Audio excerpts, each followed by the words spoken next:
Olá! Nos vídeos anteriores, preparamos a estrutura HTML e CSS da nossa aplicação e agora vamos de fato realizar a consulta do CEP.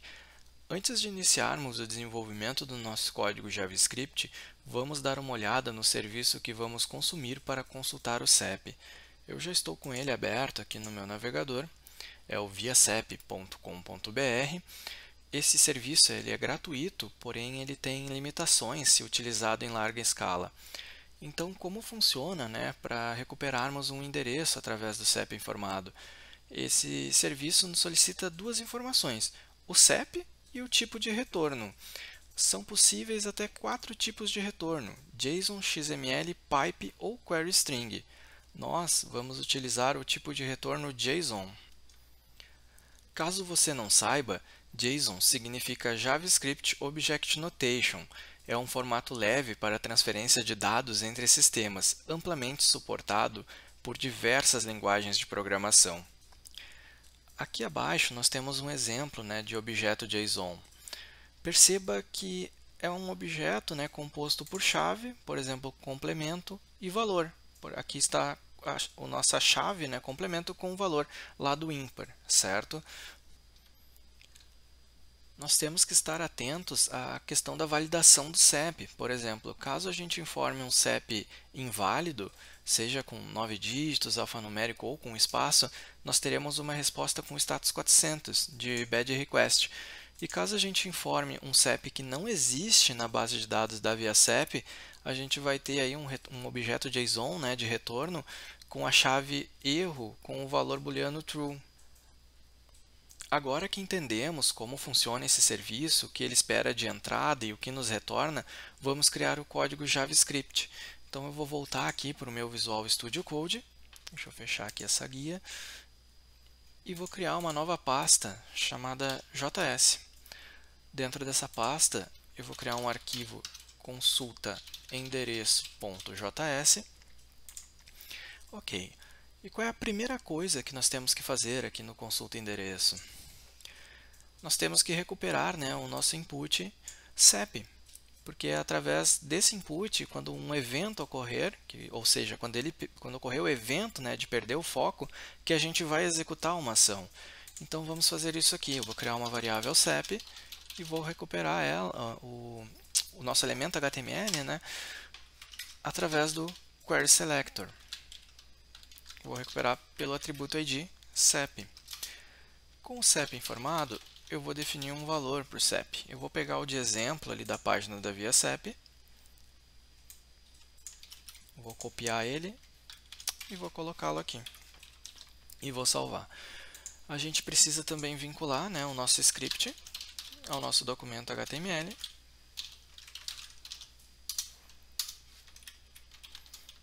Agora, ao salvar, perceba que ele já colocou o nosso CEP ali no campo. Bom, como é que a gente vai fazer então para quando ocorrer esse evento de sair do campo, ocorrer de fato a nossa consulta do CEP? Vamos fazer o seguinte, vou pegar o CEP e vou vincular um evento ao nosso input CEP. O nome do evento vai ser o blur. O blur significa exatamente aquilo que eu comentei agora há pouco. Quando a gente sair desse campo, vai acontecer a nossa ação, nosso evento que vai originar a consulta do CEP. Então vamos fazer o seguinte, vou passar uma função e nessa função a primeira coisa é recuperar o valor que está sendo digitado, que foi digitado ali no campo CEP. Então vamos fazer isso por meio do event target.value. Eu vou exibir só um alert no CEP e vou salvar. Perceba que ao sair do campo, nós já temos aqui o CEP. Certo. Agora, então, nossa próxima etapa é a requisição lá para a ViaCep. Vou voltar ali na página da ViaCep. E nós vamos utilizar essa maneira alternativa que é o JSON-P. O JSON-P significa JSON com padding, Essa maneira, essa forma alternativa nos possibilita criar requisições HTTP apenas incluindo uma tag script em nosso HTML, certo? Então a gente vai ver como fazer isso agora. Vou copiar aqui essa URL e vou voltar para o Visual Studio Code. Então eu vou criar uma variável chamada script e vou criar um elemento, né, uma nova tag chamada script. Eu vou atribuir a essa tag, no atributo source, o link que eu estou copiando lá da página da ViaSAP.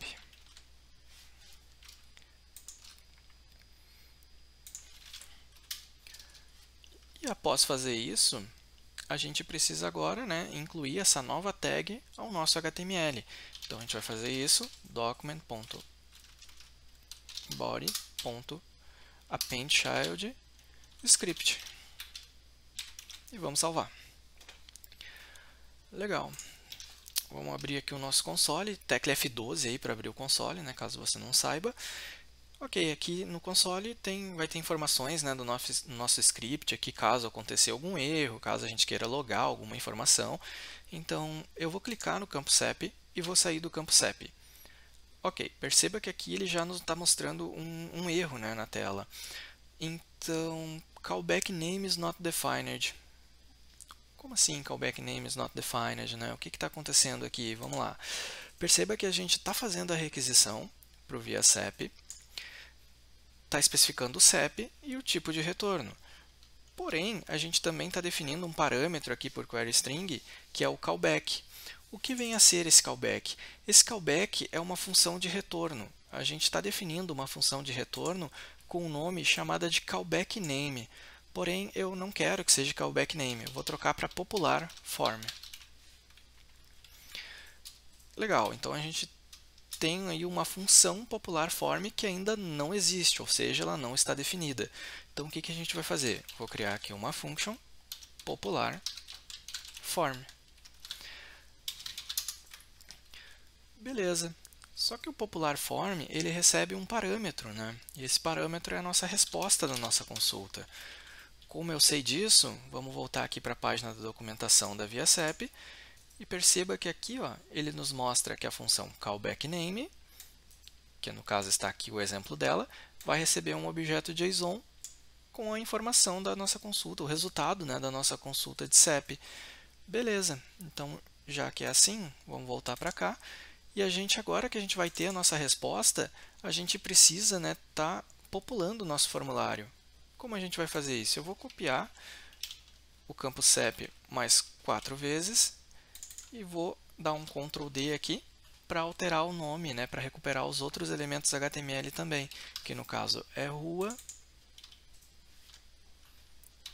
bairro, cidade e estado. Ok. Agora, assim que a gente tiver a nossa resposta, a gente vai pegar rua.value, vai receber resposta.logradouro. Depois, bairro.value, resposta.bairro. Cidade.value recebe resposta.cidade. E o estado recebe a resposta.f. E eu vou salvar. Ok? Ao voltar aqui para a página HTML, ao sair do campo, ó, perceba que os nossos outros inputs, né, foram populados, com a rua, o bairro, a cidade ele mostrou undefined. Quando a gente tem um undefined, quer dizer que essa propriedade cidade que a gente colocou aqui, ela não está definida, né, no nosso objeto JSON. Então, provavelmente, eu botei o nome da propriedade errada aqui. Então, como a gente pode ver isso de uma forma clara? Isso no JavaScript, né? O mais claro seria ir lá na documentação e pegar o nome. Então, mas aqui, ó, eu já vou botar console.log para a gente já ver as outras informações que voltam dessa API. Vim para cá, ó, perceba que aqui a gente tem então no log toda a resposta que está voltando lá da ViaSAP. Então, cidade, na verdade é localidade. Então, eu vou vir aqui, vou fazer a correção e vou salvar. Agora sim, ele trouxe a cidade certinho de São Paulo aqui, né? Perfeito. Então, aqui você pode perceber também que você consegue ter outras informações dependendo da necessidade do seu sistema. Você pode obter o DDD, né? E também o código do IBGE, certo? São duas informações aí que podem ser relevantes dependendo do objetivo do seu sistema. vamos fazer uma correção aqui, não uma correção, uma melhoria no nosso HTML. Vamos botar o max length como 8. Como o CEP, né, ele tem 8 caracteres, então a gente pode vir aqui e não precisa digitar mais de 8 caracteres, né? Beleza. Uma coisa que a gente vai precisar fazer é tratar, né, uma possibilidade de a gente ter um retorno de erro. Então a gente vai colocar só uma validação aqui, se a string erro, ou melhor, se a chave erro existir na nossa resposta, quer dizer que retornou para a gente um CEP, né? A gente mandou para via CEP um CEP que está inexistente na base de dados dele. Então ele vai mandar um erro igual a true. Então simplesmente a gente vendo se o erro, se a chave, né, erro existe no nosso objeto JSON de resposta, a gente já consegue exibir aqui um alert de CEP não encontrado. E vamos dar um return, que aí o restante do método aqui ele não é executado.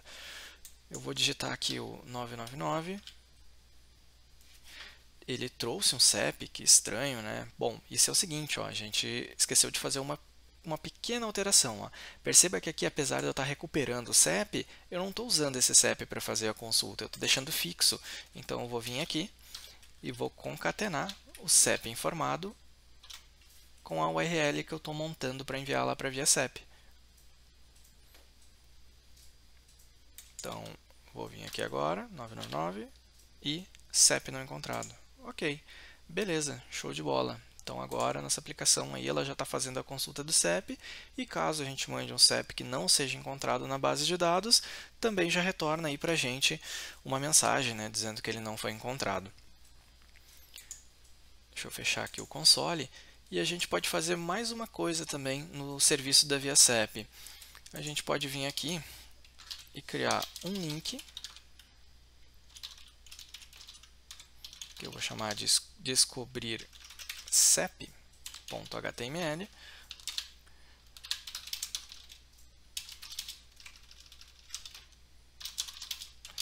E vou colocar não sabe seu CEP. Além da gente conseguir consultar um endereço pelo CEP informado, a gente também consegue, no serviço da via CEP, informar a rua, a cidade e o estado e obter uma lista de possíveis CEPs. Então é uma funcionalidade bem interessante. A gente vai construir aí na próxima aula essa página Descobrir CEP, certo? Então a gente se vê aí no próximo vídeo. Até mais!